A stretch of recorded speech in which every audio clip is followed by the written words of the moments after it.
All right, Shalom. First and foremost, I want to give all praises, honor, and glory to Yahweh, Bahasham, Yahweh Shai, Bahasham, Rachak, Kodesh. Double honors to the elders and the apostles of Great Millstone, and peace and blessings to the elect.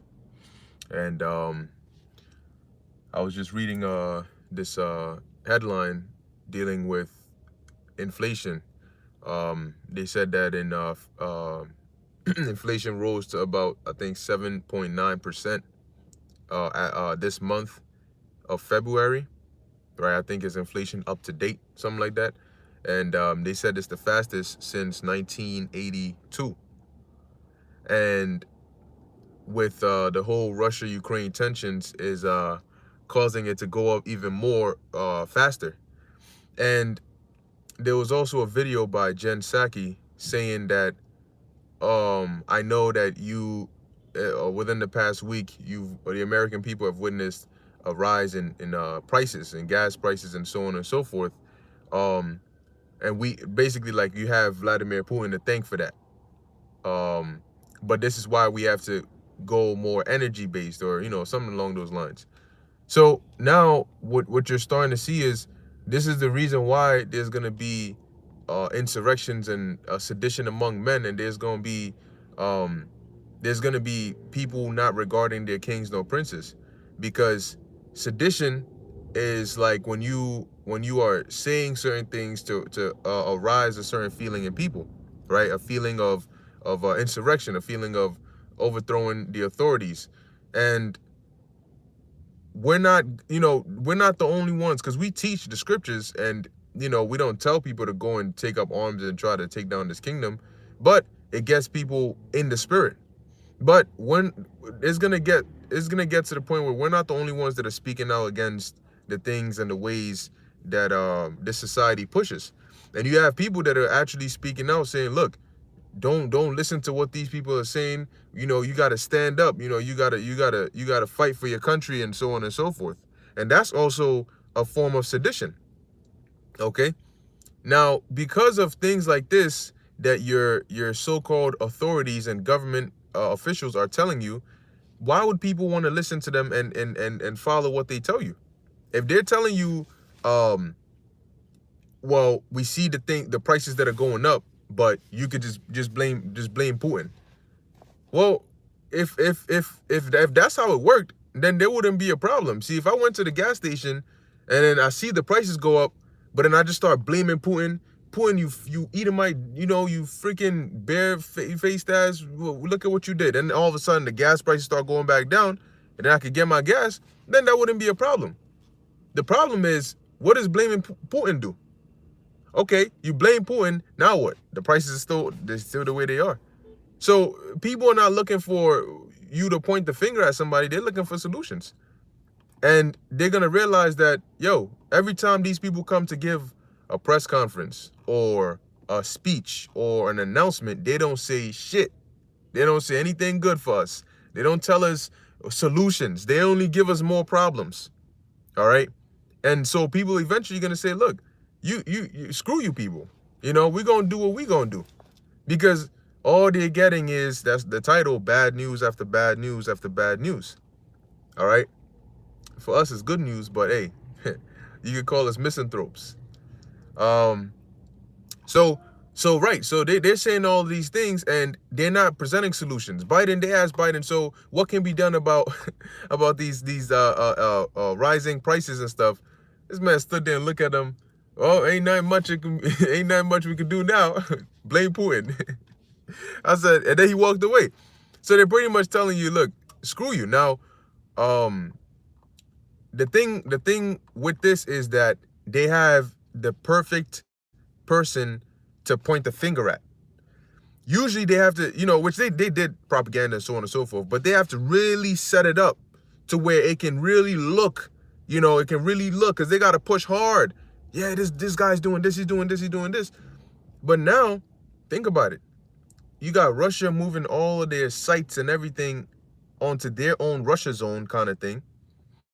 If these people do something and blame Russia, how likely is it that you're going to hear the other side of it? Because since the other side is on their own servers, doing their own thing. And Biden did say that if the U.S. ever got into a shooting war with Russia, it would be as a result of a cyber attack or a cyber breach. And we know that they're going to get into a war with Russia. Okay, but let's get into the point of this lesson. Now, the next thing, because you had inflation going up, and inflation, gas prices are going up, but that's not where it's going to stop. All right, food prices are going up. You know, everything prices are going up. Rent is going to go up. Okay, rent is going to go up. Your AC bill is going to go up. Your electricity bill is going to go up because a lot of things run on oil. The factories that manufacture and produce, the West is waging, this is Putin, the West is waging an economic war on our country, and we will take measures against it. Yeah, because what do these elites ultimately want? They want the destruction of these economies. So shit, if I can engage y'all in a war to destroy each other, that makes life easier for me. My goal is for your economies to be leveled, so I could build it anew. So shit, that's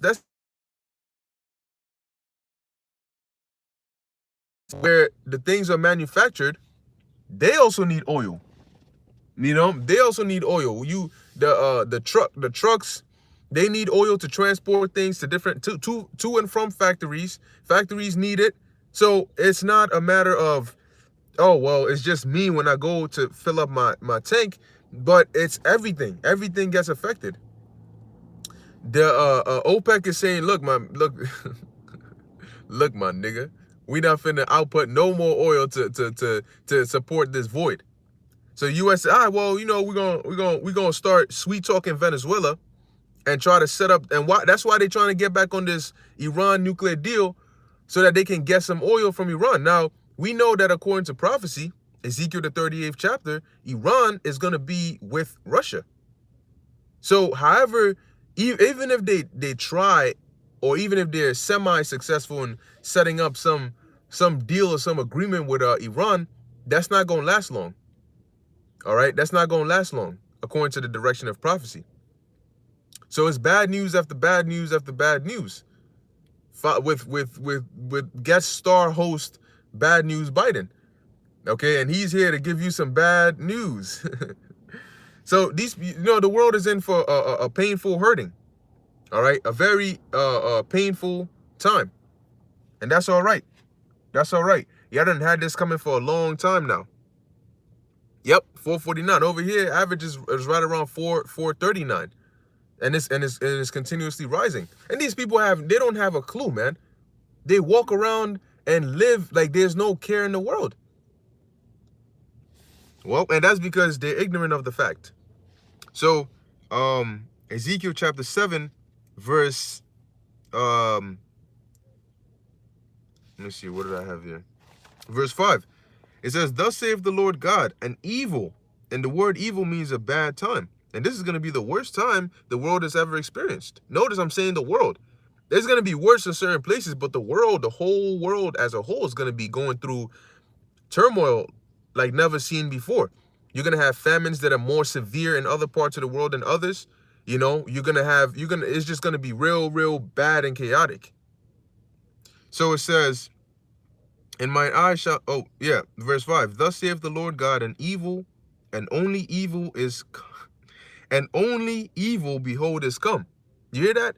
An evil and only evil. That's like when somebody's telling you bad news and there's no good news. It's like just more bad news. Bad news after bad news after bad news. So it says, verse 6, and an end is come. So the end of what? It says, an end is come, the end is come, it watcheth for thee, behold, it is come. And that sounds almost poetic, right? But the end of what? The end of this world, the end of this age, the end of Esau's kingdom. 2nd Esdras chapter 6, verse 9. Okay? And it says, behold, it watcheth for thee. The morning is come unto thee, O thou that dwellest in the land. So what are we witnessing? Because we read about, for example, the fall of the Assyrian Empire. You know, when the Babylonians and the Medes took down the Assyrian Empire, and they took down Haran, and they took down Nineveh, then they had the Battle of Carchemish. And, you know, we read about these things. We read about how Assyria fell. We read about how Babylon went down, you know, when Belshazzar was slain. We read about how Alexander took down the Persians, and how these kingdoms, how they rise and how they fall. Well, now we're actually living through the fall of an empire. All right? The fall of an empire is what we're living through. And we're actually going to witness the transition. See, Daniel witnessed the transition, but we are going to witness a transition unlike any other. Because we know how this world is, how wicked it is, but we're going to be here and witness the transition from this place to the great destruction that has never been seen before, alongside the great deliverance, and then the new kingdom. So it's going to be like a whole, it's going to be a lot of experience. And if you are not a part of the elect, you're not going to be able to have that same experience. You know, I mean, you're going to be born in the kingdom. If you're an Israelite, you're going to be born into what is, you know, established, the kingdom. But to have lived in the old world, to go from 0 to 100 through the transition, from the worst kingdom there is to the best kingdom there is, and live to tell about it. I mean, that's, you know, like that's heavy right there. Okay, so what we're living through, the end of the world, is what we are seeing right now. And the beautiful thing is, if we're of the elect, we're gonna live through the end of the world and come out on the other side.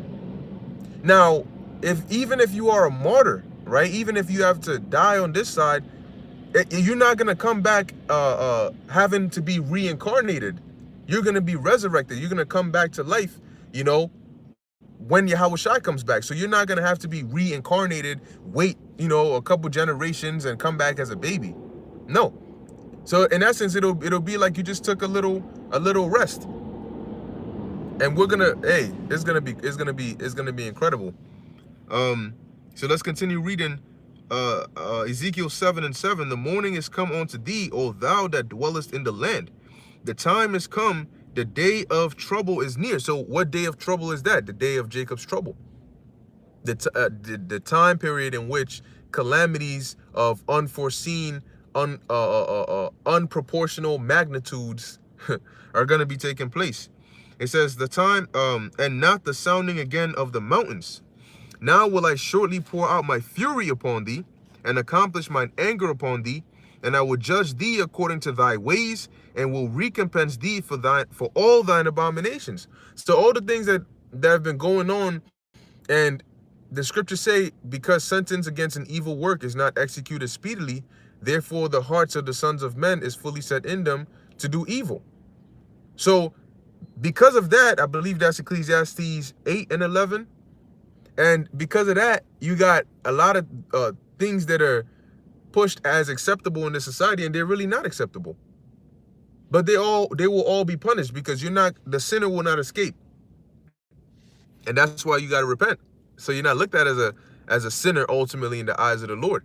Because if you are, then there is no escape. Verse 9, and mine eyes shall not spare, neither will I have pity. I will recompense thee according to thy ways, and thine abomination that are in the midst of thee. See, so when the judgment comes, it's not going to be the Lord is punishing me. He said, I'm gonna recompense you according to your ways. So the things that I'm gonna be doing, you basically, it's warranted. You did it to yourself.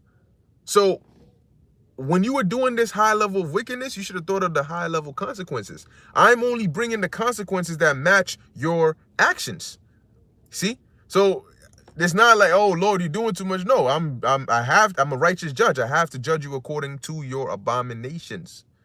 And this place, America, along with the rest of the world, that it is corrupted, but America's wickedness, pursuant to Revelation 18, is so much so that it's reaching up to the highest. All right.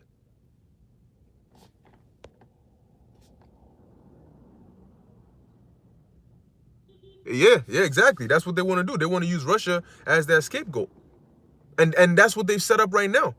They're getting ready to do something real big, and they've already set up a boogeyman, which is Russia. And that's perfect because Russia and the West are supposed to look for years, right? Years ago, you would see things like when Trump was in power. You would see things that would like be tensiony, but then they'd have talks. Yo, Trump is talking to Putin, yada yada yada. And it's like, yo, bro, y'all supposed to be getting ready to go to war. What the hell you want to talk about? What do you want to talk for? Oh, we don't, nuclear war is something that we don't want. We want to negotiate. We want to sign this treaty and do this. And we like, yo, my mans. But that's why the Lord put Biden up in there and said, look, this nigga right here, he's gonna mess shit up for you, because now you can see how war can break out between the two, because now they're in a position of being set against each other. So like I said, it's even better that the U.S. Is setting up Russia as a boogeyman, because now whatever they're about to do, because they're about to do something, but whatever it is that they're about to do, they have the perfect person to blame, the perfect boogeyman to blame. And if they do something real big on a world scale, take out systems and electricity and whatever they do, because it looks like it's going to be within the technological, cyber-ish field. Something so massive that, as Klaus Schwab said, it'll make the Crown Royale seem like a walk in the park. And whatever it is, you need somebody to blame. So, I mean, it's looking like the stage is set. The stage is set. And it's just a matter of time. Shalom, shalom, Yahweh Shem Yahushai Barakatam to you all. Yep, this is Ariyah Chayal, 2 Ezra 16 and 65. And when your sins are brought forth, ye shall be ashamed before men, and your own sins shall be your accusers in that day. There you go. See, that's why the Lord said he's going to judge you according to your abominations. Look, you're gonna be getting scourged, right? This is just an example. You getting scourged by you getting scourged Heliodorus style, right? You got two angels whooping your ass left, right, drop kicking you, freaking fatalities on your ass. And then just when you go, Lord, please, okay, I'm sorry, I had enough. Your sins, I'm personifying it here. Your sins are gonna be like, nah, nigga, no, you capping. You capping. Remember when you went in? I'm the sin, right? I'm the sin. I was there. Trust me, I was there. Oh Lord, don't let him off the hook. Whoop his ass. You know what I'm saying? Add more to that. Nah, that's too light. Add some more. You know what? Because the wickedness that you've done, it's all recorded. It's all recorded. You think just because there's not a Esau's camera around that events are not recorded? Were there Esau's cameras during the time of Genesis? So how was it that it was revealed to Moses what happened in the beginning for him to have it written down? Were there cameras? Did the Lord say pull up the CCTV video cameras? Yeah, you see right there. You see what Eve was doing right there? That's it. That's what she snuck. She didn't see the cameras, but she went and did. No. So people think that just because, what I'm saying, oh, I'm doing some shit, but ain't nobody around, and there ain't no cameras, ain't no video, no phones and whatnot, and she don't see nothing, I ain't gonna see nothing, and I'm good. My man, you've been recorded through the heavenly cameras. That's beyond HD. That's spiritual definition. That's not even high definition. That's spiritual definition. So you've been caught beyond red-handed, and you know what I'm saying? The Lord's going, boom. And see, that's going to be the worst part about getting judged and not being able to defend yourself, because why you're getting judged. You're in the wrong. Like there's nothing you can even use to try and bargain anything. Yeah, the angels recorded. See, chariots be flying around. And the chariots, sometimes they don't make themselves visible, but they're always there. Angels are always constantly around. So you go and do something, guess what? When the Lord is judging you, that's why the Lord is long suffering. Because you know what happens when you're long suffering with somebody? When you finally strike, there's no escape. Absolutely none. They self-incriminate themselves. Self-incriminate themselves. That's what they do. Because the Lord's gonna watch you. You're gonna do it, and then you're going to do it once, right? Okay, cool. Then you're going to do it again. And you're going to do it again. You know why they're going to keep doing it again? Because they're going to say, well, when I did it the first time, nothing happened to me right away. Y'all saying adultery is this big ass sin. I've been dealing with other men's wives for years and nothing happened to me. Yeah, the Lord had you incriminate yourself. So now the Lord pulls up the record and you say, oh Lord, but it was just once, I'm sorry. Then he pulls up 10 other times. So what's your excuse then? What do you got to say? You don't have anything to say. And that's why the scriptures say not to the angel, it was an error in that day. Because you're just gonna bring the Lord's wrath even more. You know, that's like if you're doing something and your parent catches you on camera and they come and say, yo, I saw you doing this, did you do it? And then you try to lie even though you've been caught in the lie and you are on camera. That's gonna piss them off even more because they're gonna say, do you think I'm stupid? Like, I literally have you on camera right here. And then you're trying to act like you're innocent. So bad news after bad news after bad news is coming, man. And you know what? A lot of people they underestimate famine. Famine is not something to be underestimated, man. They underestimate famine, and this is why the hour of temptation is going to be so tempting for a lot of people, because these fat asses love to eat. I'm sorry, they don't love to eat. They need food. If they don't get their food, their junk food at that, they're going to lose it. They're going to hurt somebody. There was a video that the elder Manasseh Zakba did on, it was like, you know, these abominable eatings. Let me put it like that, like abominable foods. And you had Moab and at the end, you had Jake. And he was upset because I forgot what, I think it was like crabs and lobsters or something like that. Disgusting, right? But they ate it, and then come to find out that freaking roaches were in there. You know? They had roaches up in there, you know, and they were and this dude he was all messed up. You know, yo, hold up. Wildflower, bro, you gotta chill out. You know, brother's saying, you know, because look, when we're doing these lessons, the way you add on to the lessons is by putting precepts on there. If not, then just hold your peace, like the brother said. All right, no need to get all crazy. But so yeah, so he's like, yo, we just went to town on this, and there's roaches in here. He's like, oh, I feel so sick to my stomach. Oh my, yeah. Well, what the hell did you expect? See, it's one thing. Oh, the Bible says you ain't supposed to do it. Yeah, whatever. You know what I'm saying? I'm gonna do whatever the hell I want to do. Okay. Most sides about it. So going back to what I was saying about eating, these people, they need their food. When the time comes, look, when you haven't eaten, I'm telling you, when you haven't eaten in 1, 2, 3 days, you start to feel weak. You start to feel lightheaded. Your stomach shrinks. You can barely stand up straight. You know, you can't even sleep. You can't even sleep. Now, it's one thing to, oh, it was crawfish. All right, the water. Yeah. Why are you trying to eat crawfish? What's wrong with people, man? Bro, there's a whole plethora of lawful meats and food you can eat. Jake says, nah, I don't even want to touch that. The joint that is unlawful, that is gonna make me sick, it is gonna be bad. That's exactly where I want to go. It's like, bro, why? You know, but you go 3, 4, 5 days without eating, and what makes it worse is you don't know when you're gonna get to eat. That's what makes it worse, because you don't know how long you're gonna have to be in that condition. And that's what makes people go cannibalistic. When you're on a fast, you know however long you're gonna be on the fast for. So, you know, getting to the end of the fast, you may start thinking about, okay, well, how are you gonna break it? You know, you're gonna get this, you're gonna get that. So you're able to hold yourself. When it gets to the end, you know, okay, well, in about an hour or in about 2 hours, it's gonna be over, and then I'll break it and do this and that. During the famine, it's not like that. During the famine, it's not, oh, in an hour or two, you know, I'm gonna get some food. No, there is no in an hour or two. You don't know when you're gonna get it. You don't know if you're gonna get it. All you know is that you're hungry, and you've been hungry for the past 3 days, and now you're starting to see people like food. You know? So it's gonna get bad like that. People are gonna get delusional. They're gonna start eating, and I mean they're gonna start eating.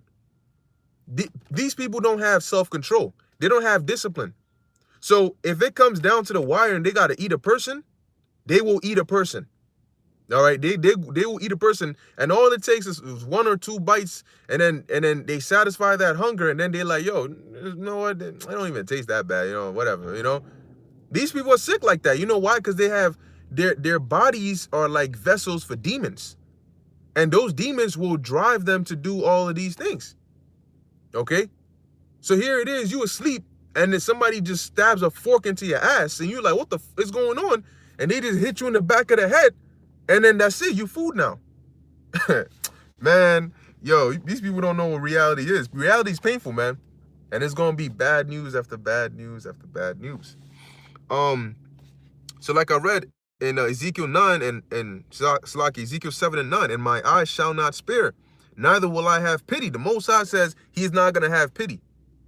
So that is why you're gonna see the most brutal thing. See, when something happens just short of brutality, that's pity. That's mercy from the Lord.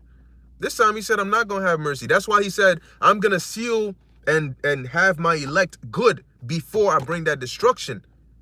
Because that way you already exempt. I don't have to like slow down because there might be 1 or 2 of you or 3 of you in here. Like when the Lord was going to go destroy Sodom and Gomorrah.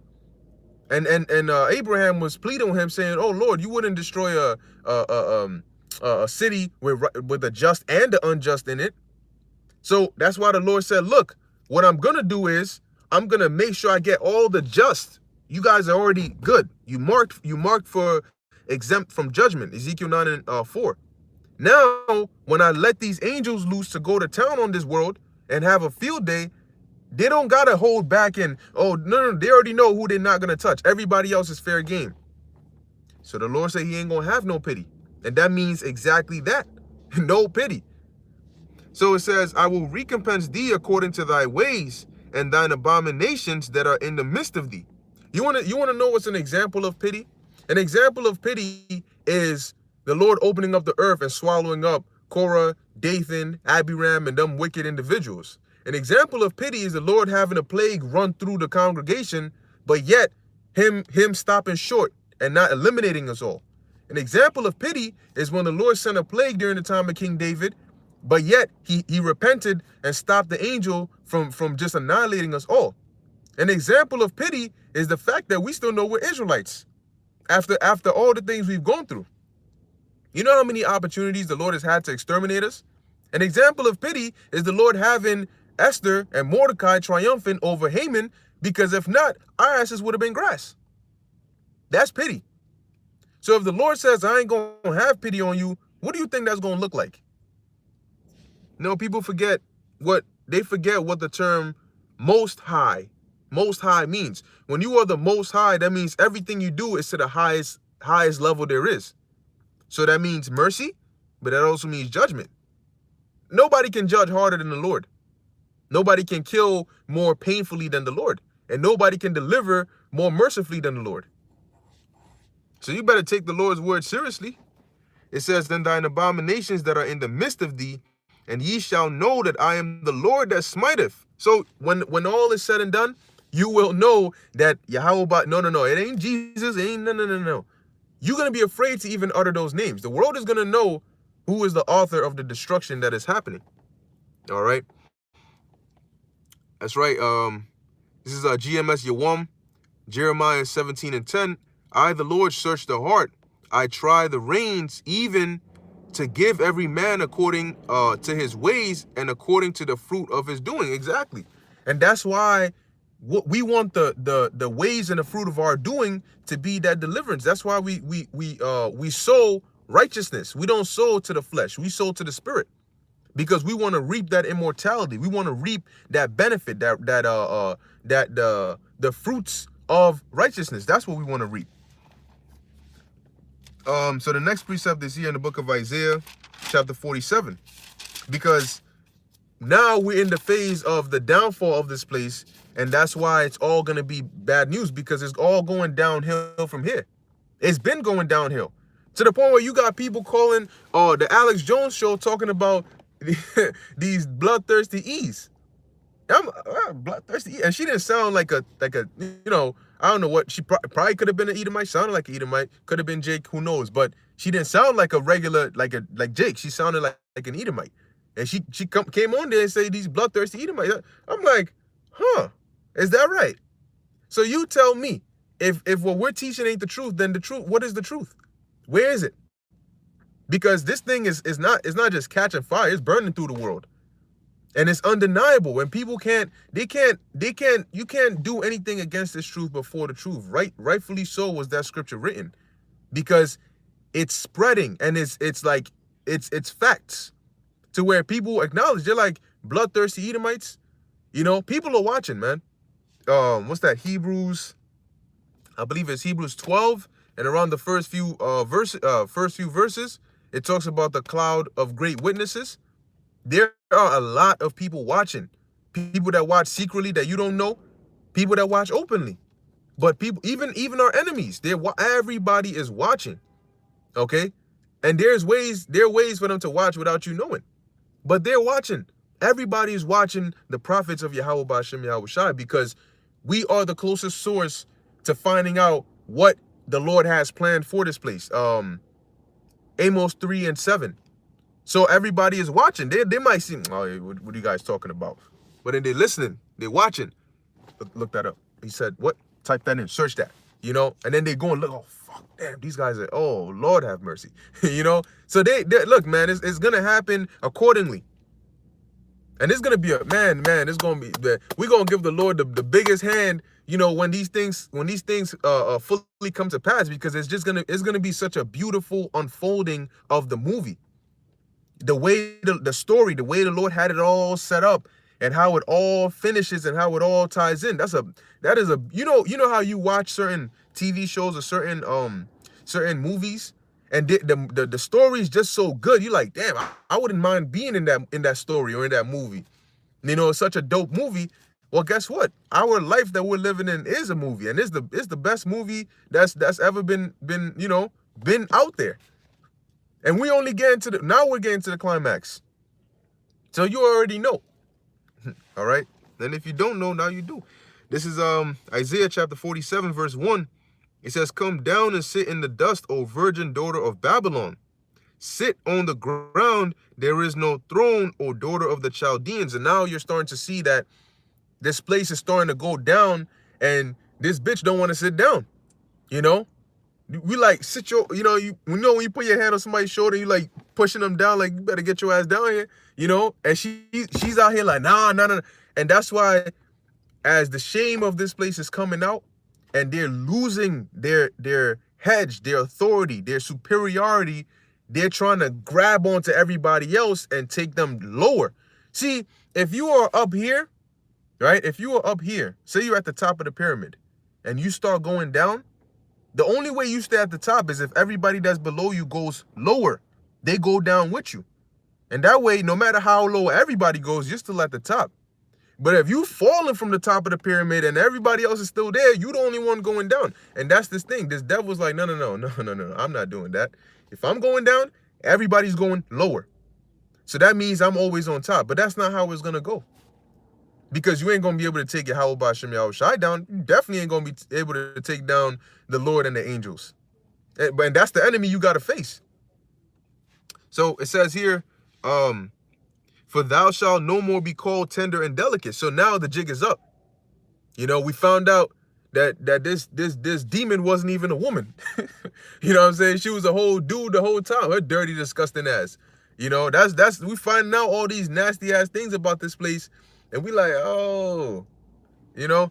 So it says, verse 2, take the millstones and grind meal, uncover thy locks, make bare the leg, uncover the thigh, pass over the river. So this is them being exposed. Okay? Thy nakedness shall be uncovered.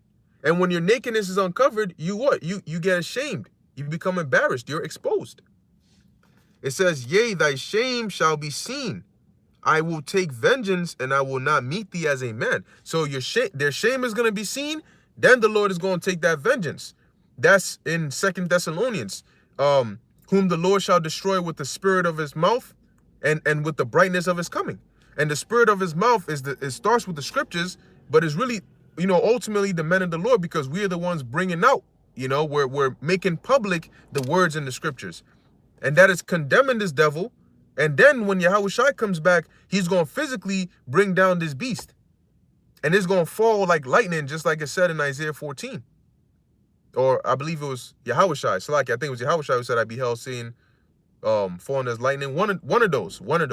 But I think it was Yahushua, if I'm not mistaken. Verse 4, as for our Redeemer, the Lord of hosts is his name, the Holy One of Israel. Sit thou silent and get thee into darkness, O daughter of the Chaldeans. So this is poetically saying what we are actually seeing. We are seeing her having to come down and sit in that darkness and come down to a low, confused state. But before this place fully comes down, it's going to be war. Matter of fact, it's going to be World War III. Because that's the only way this kingdom is going to come down. You ever seen a evil-ass villain just come and surrender? When you watching the Avengers, although they flip the narrative and they try to make Thanos look like the bad guy, you ever see Thanos come? Yeah, I surrender. I got the gauntlet, right? I got all the stones. I got all this power. But you know what? Here you go. You got it. I surrender. Kill my ass. No, nobody, especially in their kingdom, just gets up and surrenders their kingdom. No, it gets taken from them. And that's why in Daniel, the 2nd chapter, it says the saints shall take the kingdom and shall possess it forever, even forever and ever. So we're going to take this planet because it's ours, and then we're going to possess it forever and ever, and we're going to make it better. All right? The world is getting ready to be, see, even the earth, the trees. You look at trees and you're like, how are you still standing? It's just a stem and branches. Nothing on it. It's just a stem and branches. You know? God, it was, yeah. You know, so when the Lord comes back and we finally take down this cancer, this devil's like Scar from the Lion King. And what happened when Scar came into power? Everybody was starving. The area was all dark and gloomy. All you see is bones and carcasses. It became the Valley of Dry Bones. And then when Simba came back, because the what's his name, Rafiki, which he was like the prophet. And he called Simba back. He told him what? Remember who you are. Because his Hakuna Matata looking ass was forgetting where he came from, was forgetting who he was. Because he was all Hakuna Matata. Means no worries, right? And with freaking Puma and Timon and all of that. Well, guess what? You living in the rainforest and trying to live in that ignorance is bliss, that's not going to cut it. So the prop, when the sign came, Rafiki had to go and find Simba and wake his ass up and tell him, look, you gotta come back, man. You know, he said, and you know what? He showed him the water, right? He showed him the water, the living waters, right? And he said, look, he said, what do you see? He said, hey, you got tight. He said, all I see is myself, because he wasn't looking spiritually. When he first, if you remember that scene, Simba, when he first looked in the water, was looking carnally. That's why he only saw himself. But when he started looking spiritually, I think that's when he saw his father or something like that. But he saw what was within, because now his spiritual eyes were opened. See? He said, no, look deeper. All right? And then he said, oh, shit. You know? So that's when he started to see. And then that's when his father appeared to him, you know, in the cloud, right? In the cloud. And then he told him, remember who you are. You know, he gave him that boom. And then he stood on his feet, exceedingly great. Yeah, it was a real heavy movie. And if you had spiritual eyes, you see all the spiritual messages they threw in there. Scar being Mufasa's brother, who didn't get it, but he was mad about it. So he wanted to get the kids to move. Hey, you know, but nevertheless, he went back and he took his ass out, and then the place became flourished again. So just like us, the world is waiting for the manifestation of the sons of God. And that's when the earth and everything is going to get rejuvenated again. So first comes the bad news and the bad news and the bad news, but then comes the everlasting good news. Okay? Even these Edomites are going to hate themselves. Like, damn. Shit, I know I'm wicked, but like, damn, look at this, you know? But yeah, and these heathens, yeah, I mean, think about it. You're going to be in captivity, but I'd rather be in captivity under the Israelites in the kingdom than, matter of fact, hold on, let me not even say that, because no, you wouldn't want to be in captivity under us in the kingdom, because that's not, no. Yeah, forget that. You know, but I was just saying that in the sense that The earth is, you in captivity, but of course you got to be fed to stay alive. So you're gonna drink pure water, because the whole earth, wherever you go on the earth, there is gonna be rejuvenated. So the water you drink, even as a slave, is gonna be better than the water you drink over here. The air you breathe, even as a slave, is gonna be better than the air you breathe over here. The food you eat, even if it's leftovers, is gonna be better than the food you eat over here.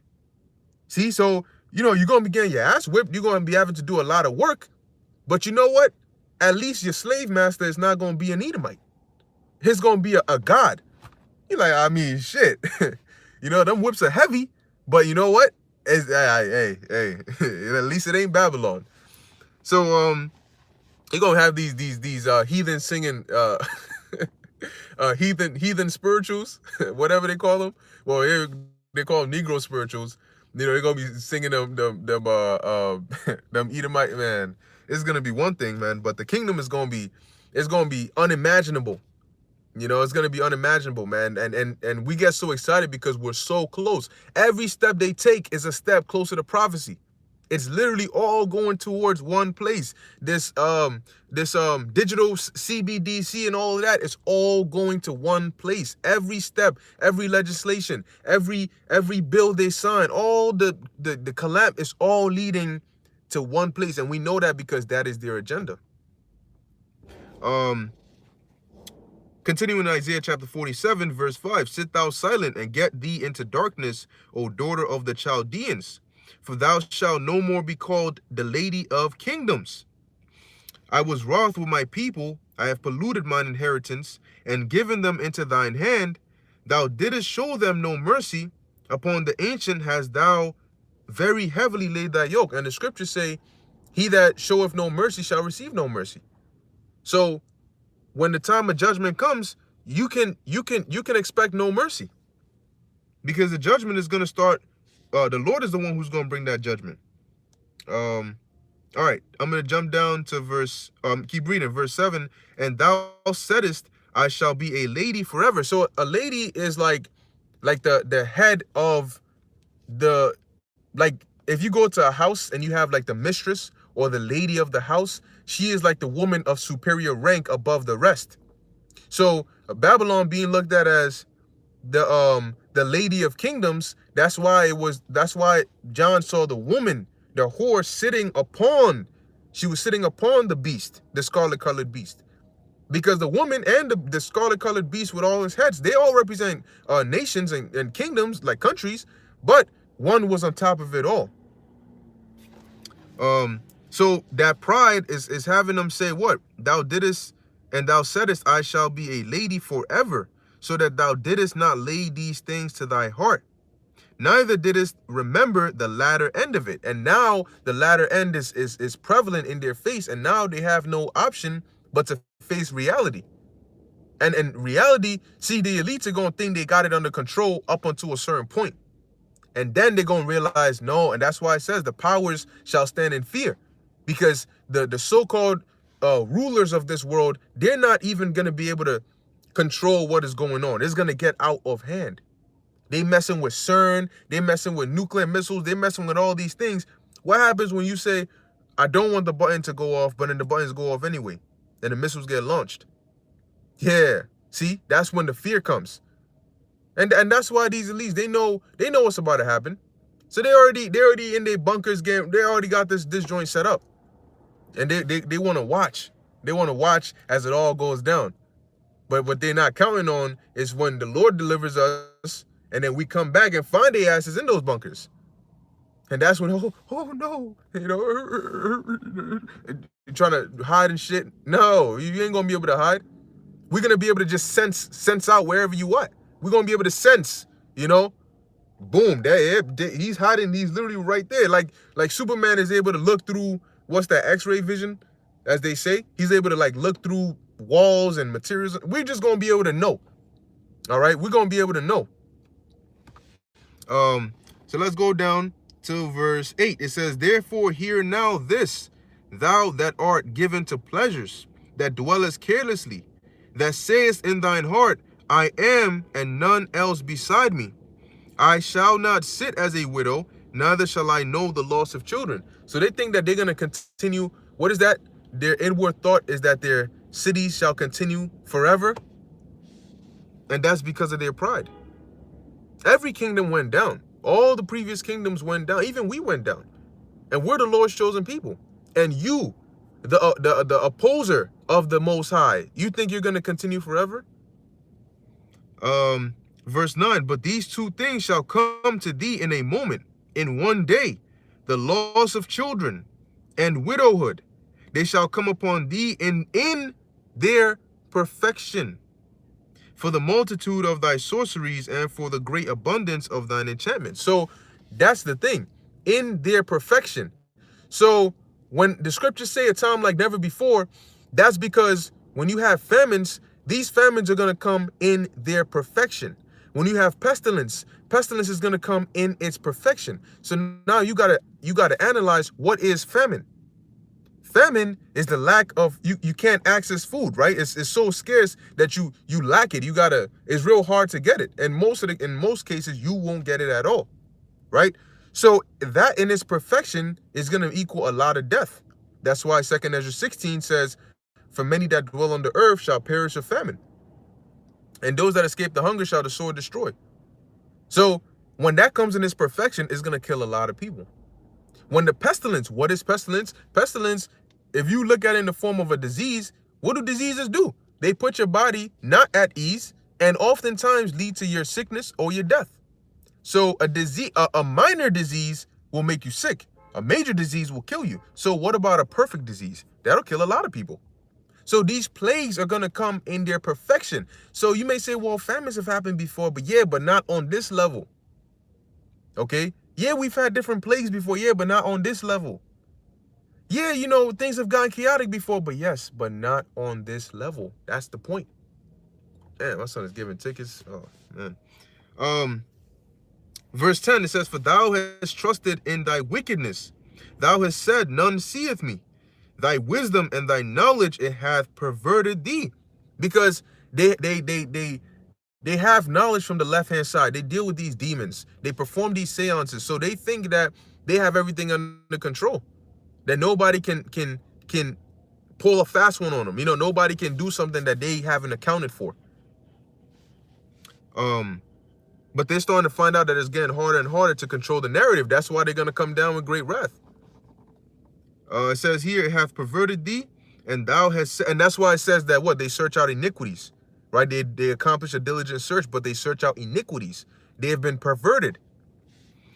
And thou hast said in thine heart, I am, and none else beside me. So there's that God complex. They got that God complex that, we are the highest power. We are gods through technology. We will achieve immortality. We will make our heaven here on earth. But that's not going to happen. Verse 11, therefore shall evil come upon thee. Thou shalt not know from whence it riseth. See? So it's going to get out of hand. Because right now, they think that, oh, well, I got this under control. We got this on lock. But you shall not know from whence it riseth. It's going to come out of nowhere, but it's going to come so strong that you're not going to have control over it. They're going to lose control over this. It says, and mischief shall fall upon thee. Thou shalt not be able to put it off.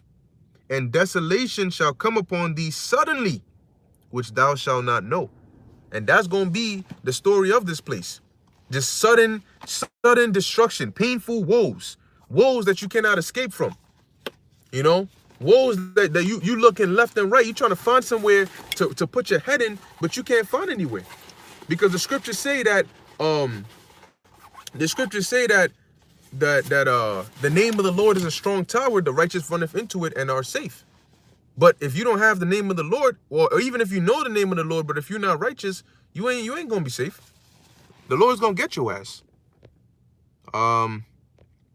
Let's see. Oh, not to forget Leviathan, because Leviathan is there. So what's up with that? Yeah, man, the Lord's about to scare the shit out of these people, man. The whole earth, everybody. Everybody.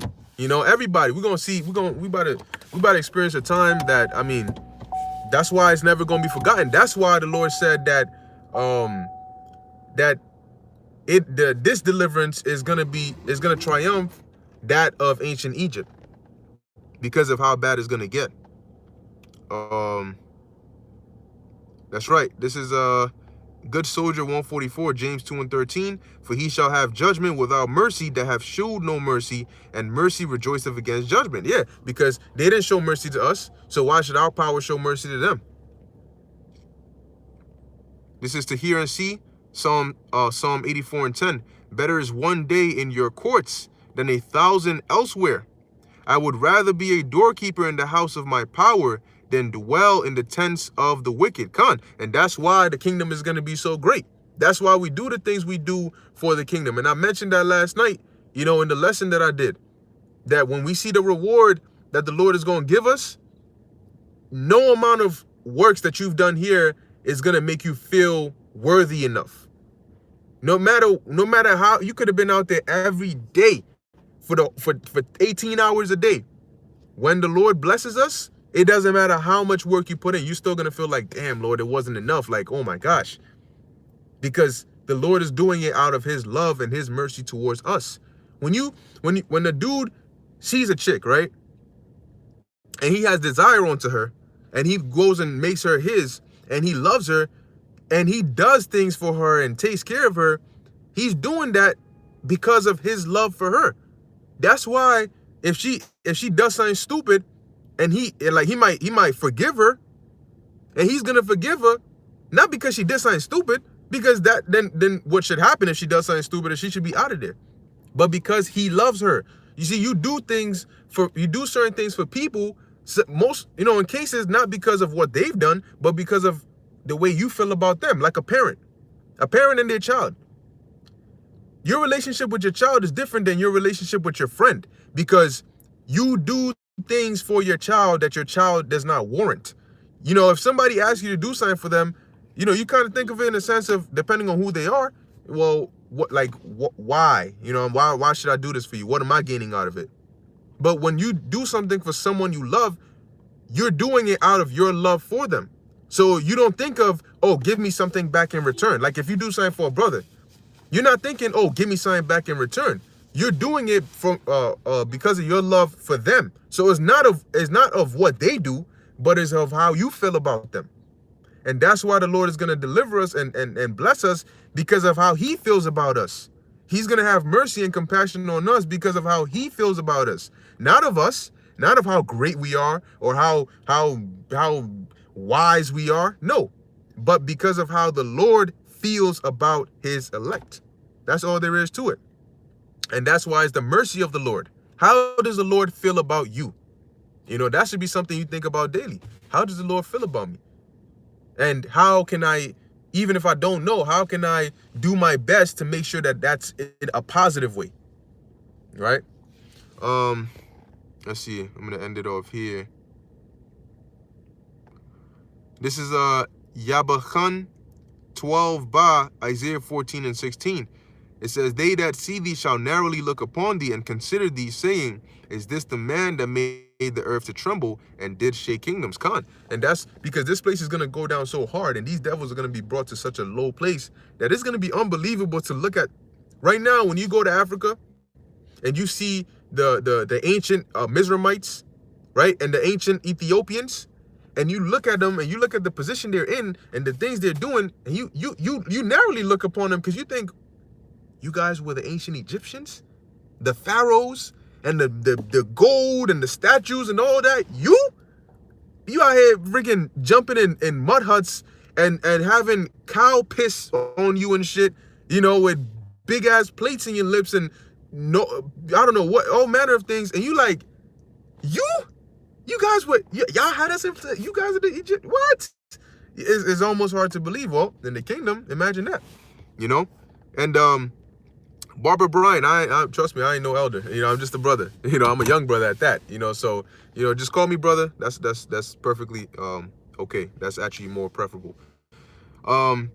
This is Yabachan 12 Ba, Job 20 and 4. Knowest thou not this of old, since man was placed upon the earth, that the triumphing of the wicked is short, and the joy of the hypocrite but for a moment. See, so that's why we're so joyous, because we know Esau's short ass time is almost up. So Barakatah Yahweh Yahushai for that. And you know what? Now is our turn. It's like when you're on a seesaw and then you've been down for a while, and now the other person is coming down, and now you going up. So that's where we're at right now. The Lord is taking the curses off of us slowly but surely, and he's getting ready to deliver us, and he's raising us up. And he's comforting us, and his spirit is drawing nearer and nearer and nearer to us. And soon it's going to be very evident who are the Lord's chosen. 2nd Ezra, the 16th chapter. Then shall they be known who are my chosen. And Ezekiel, the 33rd chapter, the 33rd verse. Then they're going to know that a prophet has been among them. All right. So with that, I'm going to end it here. Lord willing, that was edifying unto the elect. The water for the precepts. And hey, let's just watch how this thing goes, man. But the Lord is definitely turning things up. The Passover is literally right around the corner. So keep that in mind and stay in the spirit as best as you can. All right. So with that, yeah, they don't understand, but they're going to find out. They're going to find out real soon. But with that, I hope you were edified. In closing, I want to give all praises, honor, and glory to Yahweh, Bahasham, Yahweh Shai, Bahasham, Rakha Kudash. And until next time, Shalom.